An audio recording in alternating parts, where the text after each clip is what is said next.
नमस्कार दोस्तों, स्वागत है आपके अपने YouTube चैनल एजी मस्ती में। दोस्तों, आज मैं आपको बताने जा रहा हूं, जो आपके कोई भी प्रोडक्ट लेने जाते हो मार्केट में या कहीं भी, तो वहां पे आपको जो है कोई ना कोई एक मार्क का निशान या कोई ISI का मार्क, तो ये सभी से संबंधित कुछ जानकारी थी जो मैं आज आपको देने जा रहा हूं। तो वीडियो को अंत तक ज़रूर देखें और वीडियो को लाइक ज़रूर करें। अगर अच्छा लगे तो लाइक ज़रूर करें, कमेंट करें और चैनल को सब्सक्राइब भी करना ना भूलें। तो दोस्तों, जैसे आप कोई भी चीज़ लेने जाते हो मार्केट में, तो उसका क्या होता है, एग्रीकल्चर से संबंधित रहेगा आज का वीडियो। तो उसमें बहुत सारी चीज़ें आपको जानकारी में नहीं होती हैं, तो उसी के बारे में आज मैं जो हो सकता है आपको जानकारी दे दूंगा, जिससे आपको कुछ ना कुछ आसान लग जाए। तो क्या होता है, important institutions related to agriculture economy, जो भारतीय अर्थव्यवस्था है उसमें जो महत्वपूर्ण इंस्टीट्यूट्स रिलेटेड होते हैं, उससे संबंधित कुछ टर्मिनोलॉजी है जिसको मैं आज आपको बताने जा रहा हूँ।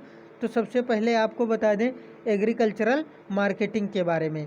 तो एग्रीकल्चरल मार्केटिंग में क्या होता है, एगमार्क का एक निशान होता है। जैसे आप किसी भी कृषि यंत्र को लेने जाते हो तो वहाँ पे एगमार्क का निशान दिया होता है।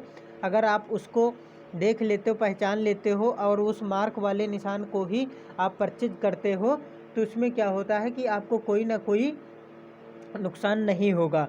एक मार्क का निशान कहता क्या है, तो ये कहता है this mark indicate purity and quality agriculture product. मतलब ये संकेत देता है कि एग्रीकल्चर का जो प्रोडक्ट है वो क्वालिटी और प्योर होता है, इस चीज़ का ये संकेत देता है। इसीलिए आप कोई भी वस्तु को एग्रीकल्चर से संबंधित खरीदें तो उसमें एगमार्क का निशान ज़रूर देख लें। अब होता क्या है, एगमार्क की स्थापना 1937 में किया गया था। उसके बाद इसका जो है लेबल क्या है दिया गया है, this label is given by central agriculture product guarantee grading and marketing act 1937 के तहत इसको सेंट्रल गवर्नमेंट ने सेंट्रल एग्रीकल्चरल के थ्रू इसको अपनाया गया था। तो इस प्रकार से 1937 में ग्रेडिंग एंड मार्केटिंग से रिलेटेड ये एगमार्क का निशान रहता है। उसके बाद दोस्तों आता है इको मार्क। इको मार्क क्या होता है, इसकी स्थापना 1991 में की गई थी। इसके बारे में दिया है this mark is given by ensure that जब प्रोडक्ट इन्वायरमेंट फ्रेंडली। मतलब जो इको मार्क होता है ये क्या होता है, जिसमें इसका मार्क दिया होता है, इसके बारे में दिया होता है जिस प्रोडक्ट में, वो क्या होता है कि जो वातावरण से संबंधित उसको उसकी मित्रता होती है, उसको यूज करने से आपके वातावरण को कोई नुकसान नहीं होता है, क्योंकि वो उसका मित्र होता है। इसलिए इको मार्क से संबंधित जो भी था उसकी स्थापना 1991 में की गई थी। और ये क्या होता है, इको मार्क होता है एनवायरनमेंट फ्रेंडली, जो वातावरणीय दोस्त होता है, मित्र होता है, उससे संबंधित इको मार्क होता है। उसके बाद दोस्तों अगला आता है BIS, मतलब bureau of Indian standard. BIS का जो निशान होता है उसकी स्थापना BIS की स्थापना 1 अप्रैल 1987 ईस्वी में की गई थी। इसमें क्या होता है जानते हैं दोस्तों, this mark provided third party, ये थर्ड पार्टी से संबंधित इसका जो मार्क रहता है वो थर्ड पार्टी से संबंधित रहता है। Third party guarantee and the buyer that is goods and make accordance with the providence of Indian standard. मतलब जो भारतीय की जो स्टैंडर्ड बनी हुई है, भारत की स्टैंडर्ड जो बनी हुई है उसके साथ में इसको शामिल किया गया है, जिसका स्थापना 1 अप्रैल 1987 में की गई थी। और दोस्तों बता दें इसी का जो है क्या है ISI, इसी को अब चेंज कर दिया गया है। और कर क्या दिया गया है, ISI का मार्क आप देखे होंगे हर एक चीज़ पे आपको मिलेगा। ISI का मार्क आपको कुकर पे भी मिलेगा, और बहुत सारी चीज़ें ऐसी हैं जहाँ पे ISI का मार्क मिलता है। तो उसकी स्थापना 1 अप्रैल 1987 में की गई थी, जिसकी शुरुआत BIS से की गई थी, ब्यूरो ऑफ इंडियन स्टैंडर्ड। उसी का नाम चेंज करके ISI रख दिया गया है, जिसका फुल फॉर्म होता है इंडियन स्टैंडर्ड इंस्टीट्यूशंस। इसमें क्या होता है दोस्तों, इसका जो मार्क होता है इसमें कोई फरेब नहीं होता है, किसी भी चीज़ पे इसका मार्क होता है वो क्वालिटी ही होती है या अच्छा माना जाता है। इस्टेब्लिश्ड ऑन 1947 में इसी का नाम बदल करके 1937 जो था BIS था, और उसी से संबंधित जो था वो 1947 में इस्टेब्लिश 1947 में किया गया था ISI का। तो उसके बारे में आपको पता चल गया ISI क्या था। और ISI का फुल फॉर्म कई जगह पूछ दिया जाता है। ISI का फुल फॉर्म होता है इंडियन स्टैंडर्ड इंस्टीट्यूशंस। इसकी स्थापना 1947 में की गई थी। उसके बाद दोस्तों अगला आ जाता है हमारा इंटरनेशनल ऑर्गेनाइजेशन फॉर स्टैंडर्डाइजेशन। दोस्तों ISO इसका क्या होता है full form, international organisation for standardisation. इसमें क्या हुआ था, इसकी स्थापना 25 फरवरी 1947 में की गई थी, उसी दौरान जिस दौरान ISI का मार्क डेवलप किया गया था। ISI को इंडियन स्टैंडर्ड इंस्टीट्यूशंस। तो ISO के बारे में जानते हैं। टू प्रमोट, ये प्रमोट करता है यूनिवर्सल स्टैंडर्ड फैसिलिटिंग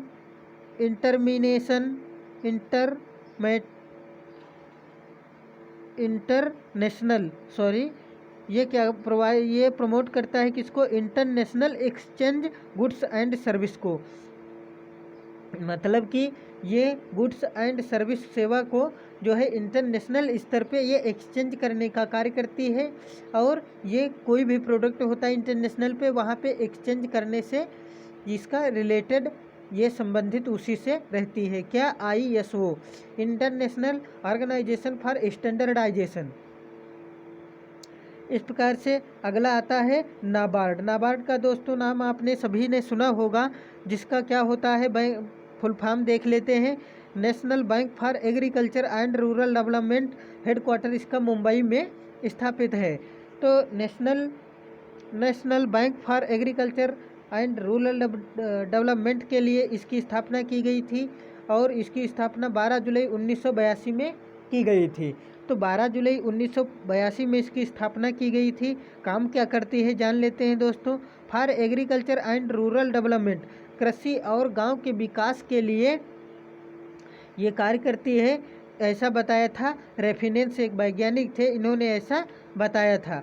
और क्या होता है इसमें, it provided indirect finance to rural communities. मतलब ये इनडायरेक्ट तरीके से फार्मर्स को फाइनेंस कराती है, गांव की कम्युनिटी को, गांव की समूह को। तो इस प्रकार से ये नाबार्ड काम करती है गांव और कृषि के विकास पे। तो नाबार्ड आपको पता चल गया नाबार्ड का कार्य क्या है। ये जो है इनडायरेक्ट तरीके से फाइनेंस कराती है गांव की कम्युनिटी को और या फार्मर को। उसके बाद दोस्तों आपने बहुत नाम सुना होगा FCI का नाम सुना होगा। जानते हैं दोस्तों इसका फुल फॉर्म क्या होता है, तो food corporation of India. FCI का फुल फॉर्म होता है फूड कॉरपोरेशन ऑफ इंडिया। इसकी स्थापना 1 जनवरी 1965 में की गई थी। FCI की स्थापना 1965 में 1 जनवरी को की गई थी। काम क्या होता है जान लेते हैं दोस्तों। Storage of agriculture commodity in country is the main responsibility of FCI। तो क्या होता है, प्रेजेंट चेयरमैन RS भानवाला। इसका जो इस समय चेयरमैन है वो RS भानवाला है। ये क्या करता है, स्टोरेज और एग्रीकल्चर की कमोडिटी को,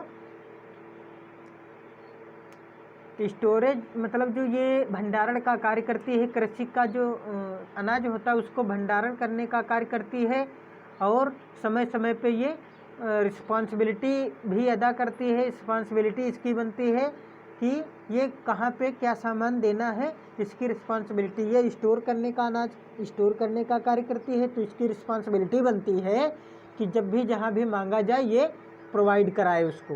तो इस प्रकार से FCI का जो चेयरमैन है वो RS भानवाला है। उसके बाद दोस्तों आपने बहुत नाम सुना होगा इस समय कोरोना के दौरान WTO, कोरोना के दौरान WHO का नाम चला था, जिसको आगे मैं बता दूंगा। यहाँ पे बात आती है WTO, world trade organisation.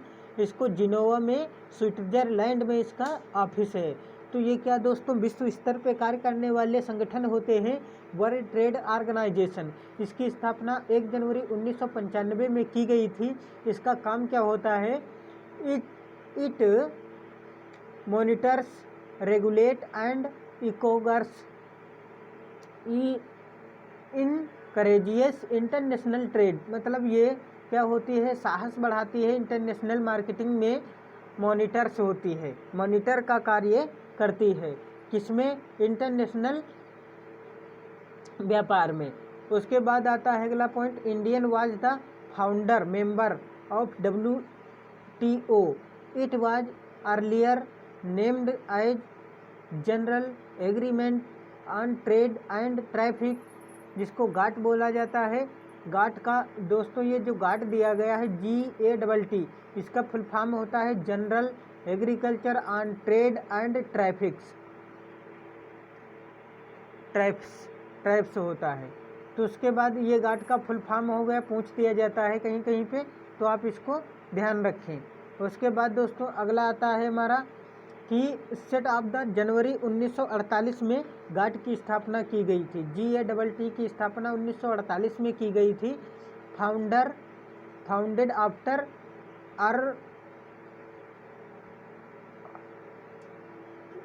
आर्गवे round.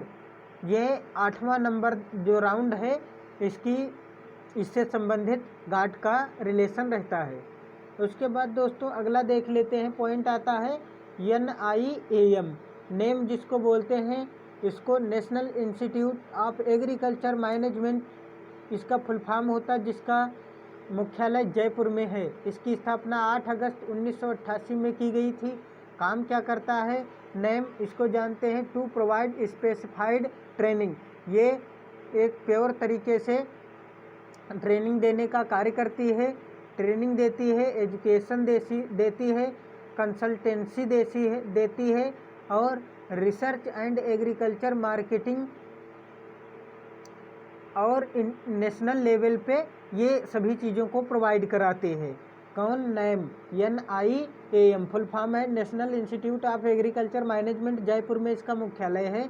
ये कार्य क्या करती है, ट्रेनिंग देती है, एजुकेशन देती है, कंसल्टेंसी देती है और रिसर्च कराती है, एग्रीकल्चर मार्केटिंग कराती है और ये राष्ट्रीय स्तर पे ये सभी कार्य करते हैं। उसके बाद इट रीनेम्ड एज चौधरी चरण Singh national institute of agriculture management CCS name, इसको जो है CCS नेम भी कहा गया है। तो इसका दोस्तों CCS नेम का फुल फॉर्म आपको बता दें, चौधरी चरण Singh national institute of agriculture management full form इसका है। अगर खाली नेम की बात की जाए तो national institute of agriculture management. उसके बाद दोस्तों अगला आता है ट्राइफेड, जिसको बहुत एग्रीकल्चर में पढ़ा जाता, फुल फॉर्म इसका पूछा जाता, जान लेते हैं, ट्राइबल कोऑपरेटिव मार्केटिंग फेडरेशन। इसकी स्थापना 1987 में की गई थी, फुल फॉर्म इसका ये रहा। और उसके बाद दोस्तों आता है to develop system of marketing of forest product in tribal community of country. ये कम्युनिटी गठित करती है देश में और उसका विकास करती है मार्केटिंग में। तो मार्केटिंग करने के लिए जो प्रोडक्ट इसके फॉरेस्ट से संबंधित प्रोडक्ट होते हैं उसका डेवलप करती है और उसको डेवलप करने के लिए कम्युनिटी बनाती है। उसके बाद दोस्तों आता है अगला, फुल फॉर्म की बात की जाए अपेडा। दोस्तों एग्रीकल्चर के क्षेत्र में मैं आज वीडियो बना रहा हूँ एग्रीकल्चर से संबंधित, तो एग्रीकल्चर का ये बहुत इम्पॉर्टेंट अपेडा भी होता है। अपेडा का फुल फॉर्म अगर बात की जाए तो ये होता है agriculture and processed food product export development authority. नई दिल्ली में इसका मुख्यालय है अपेडा का। तो अपेडा दोस्तों बहुत ही जानने वाली आवश्यक था, इसलिए मैंने आपको बता दिया। Agriculture processed food product export development authority नई दिल्ली, इसकी स्थापना फरवरी 1986 में की गई थी। काम क्या करती है? Enhance export of processed agriculture product. ये दोस्तों एग्रीकल्चर के प्रोडक्ट को एक्सपोर्ट करने का कार्य अपेडा करती है। उसके बाद दोस्तों आता है नफेड। नफेड का फुल फॉर्म जानते हैं? International agriculture cooperative marketing federation. नई दिल्ली में इसकी स्थापना, नई दिल्ली में इसका मुख्यालय है। स्थापना 1958 में की गई थी। ये कार्य क्या करता है जान लेते हैं आके। It is apex body of cooperative marketing for agriculture related product in India. जो कृषि से संबंधित इसका प्रोडक्ट रहता है उसको सहकारिता से जोड़ने का कार्य नफेड करता है। उसके बाद दोस्तों DMI का फुल फॉर्म जानते हैं? Directorate of marketing and inspection. DMI headquarter इसका फरीदाबाद हरियाणा में है और नागपुर महाराष्ट्र में भी है। इसकी स्थापना 1935 में की गई थी। और दोस्तों जान लेते हैं main responsibility are quality control of agriculture commodities. मतलब ये रिस्पॉन्सिबिलिटी अदा करती है, क्वालिटी गिरने ना पाए उस पर कंट्रोल करती है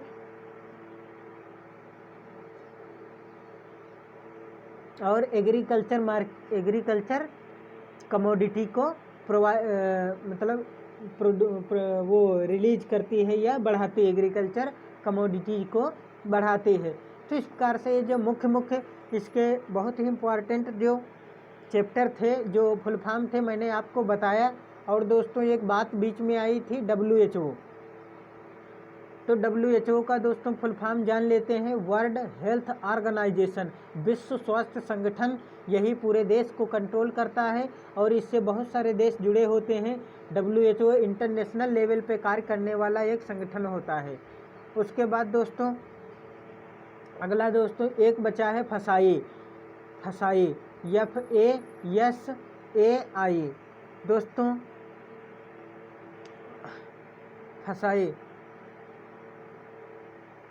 फसाई दोस्तों इसका फुल फॉर्म, फसाई का जो वो रहता है FSSAI। दोस्तों जितना भी प्रोडक्ट आप गांव की दुकान से लेकर के आप बाहर होटलों तक बड़ा जो खाने के लिए आप जाते हो, वहाँ पे कोई भी अगर बैन दिया गया है, प्रोडक्ट पे अगर पॉइंट दिया गया है, तो वो प्रोडक्ट क्या होता है फसाई के थ्रू जो है जांच करके ही भेजा जाता है।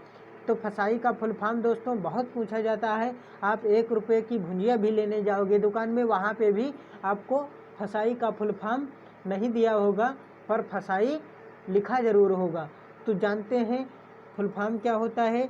तो इसका होता है food safety standard authority of India. Food safety standard authority of India फसाई का फुल फॉर्म होता है। दोस्तों बहुत इम्पॉर्टेंट है ये एग्ज़ाम की दृष्टि से। जो हमारा आने वाला एग्ज़ाम है FCI उसका नेशनल सीड कॉर्पोरेशन NSC का, उसमें दोस्तों ये पूछा जा सकता है फसाई का फुल फॉर्म, तो आप ध्यान रखें। दोस्तों आज के लिए बस इतना ही, मिलते हैं किसी नई जानकारी के साथ कल। आज का वीडियो कैसा लगा चैनल को सब्सक्राइब करना ना भूलें और वीडियो को लाइक शेयर कमेंट्स ज़रूर करें, जिससे दोस्तों मेरा साहस बढ़ेगा, आपको जानकारी ज़्यादा से ज़्यादा दे पाऊँगा। तो आज के लिए बस इतना ही, मिलते हैं किसी नई जानकारी के साथ कल। तो थैंक यू, धन्यवाद, जय हिंद, जय भारत।